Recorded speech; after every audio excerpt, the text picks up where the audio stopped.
Welcome back. This is another facet of China's propaganda offensive against India, where Qi Fabao, a PLA regiment commander who sustained head injuries during the standoff in Galwan in 2020, has now been made a torchbearer by the Chinese government for its Winter Olympics rally in Beijing. He was made a torchbearer by the Chinese government. Now, Qi Fabao is a military commander who was involved in that standoff in the Galwan Valley in May-June 2020. And he's now, of course, being projected as a torchbearer for the upcoming Winter Olympics in Beijing at a time when China finds itself increasingly isolated, with several countries already choosing to boycott the Winter Olympics diplomatically. Let me go across to Padmaja Joshi for all the updates. Padmaja, a latest propaganda offensive on the part of the Chinese here with regards to what happened in Galwan, not very long after they had come out with fabricated photos of their army posing in the Galwan Valley towards the end of last year.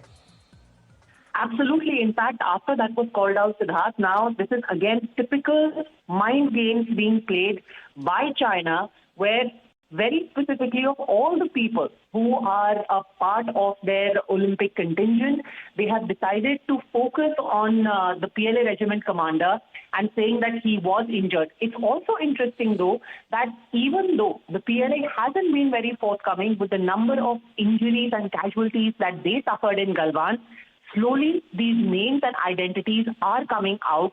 So the entire claim that they had made earlier that there was never really any reverses that they faced. Now, gradually, there is a growing acceptance.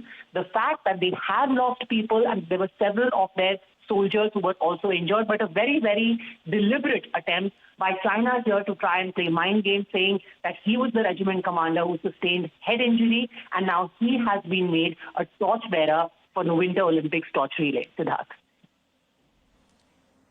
And Padmaja, the context here is also very important because China has really been in the dock with regards to its human rights record, and particularly its treatment of the Uyghurs in the Xinjiang province of China. It's subjected to a lot of international scrutiny, and several Western countries, including the United States, have undertaken a diplomatic boycott of the upcoming Winter Olympics. So it also shows China's desperation in a way with regards to this propaganda initiative. It's very interesting you bring that up, Siddharth, because we were just discussing about some people that we were speaking to were talking about how this is again going to be an embarrassment for China, always under scrutiny for its human rights record. Again and again. Also, subsequently, there is pressure on Pakistan to recognize. Since they keep talking about, being an Islamic state, Pakistan is then forced to react about why they are quiet about the treatment of Uyghurs by their lifelong friend China, so to speak. So when you have this international pressure and this boycott of such a headline event like the Winter Olympics, you have to send out a message to your domestic audience. So this possibly is being done to send out a message of being muscular. The issue of nationalism is now being drummed up in order to send a message not just outwards but also inwards to your domestic audience. And it's not just about the boycott. Siddharth, there is also reports, even though there are never any reliable reports from within China, but there is also growing problems within China about unemployment, about, again, another wave of COVID, where people feel that the economic problems that they are facing is not going to allow them to survive yet another wave of COVID that is sweeping through the country. So all of this put together is what's going on within China. And then you have a shiny facade of the Winter Olympics being put up for global consumption, and which is why this muscular nationalist message in order to try and paper over what's actually happening inside. Siddharth. And finally, Padmaja, when the Chinese had published those photographs towards the end of last year of their soldiers posing near the Galwan Valley, India, in fact, went beyond the Ministry of External Affairs simply issuing a statement. Our soldiers posed near the Galwan Valley and released genuine photographs of the situation on the ground. I'll come back to you, Padmaja, in just a short while, but let me also get a reaction from Mr. Maruf Raza. Mr. Raza, thank you for speaking to us. Another ingredient in China's psychological as well as propaganda war against India being witnessed, with them projecting one of the injured soldiers in the Galwan standoff as one of their torchbearers for the Beijing Winter Olympics? You see, China will do what it can to try and come out of the Galwan fiasco looking better and better. I think we must step up our anti-China, both social media and normal print and television media activities.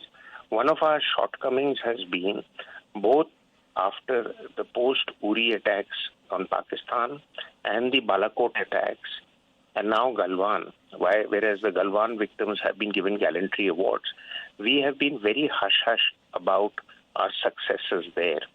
If we have nothing to hide, I do not see any reason why we don't go to town over it. China, the more you play low-key, the more China will eventually create a narrative that the entire story that India has been weaving or stating has been sort of concocted by India to basically show that they can stand up to China. China, please understand, at this stage is trying hard to become the world's most preeminent military and economic power. They will do nothing to upset that agenda and in fact go out of their way to project themselves as superior to everybody, particularly India in Asia, which they find as their only rival.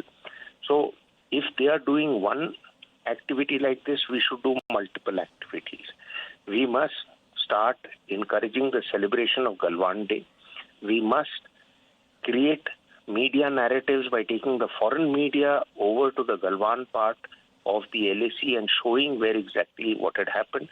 We should give presentations. We should have our spokespeople, not just official ones, but unofficial spokesperson to engage with the world, to tell the world the truth about the fallacies that China continues to weave.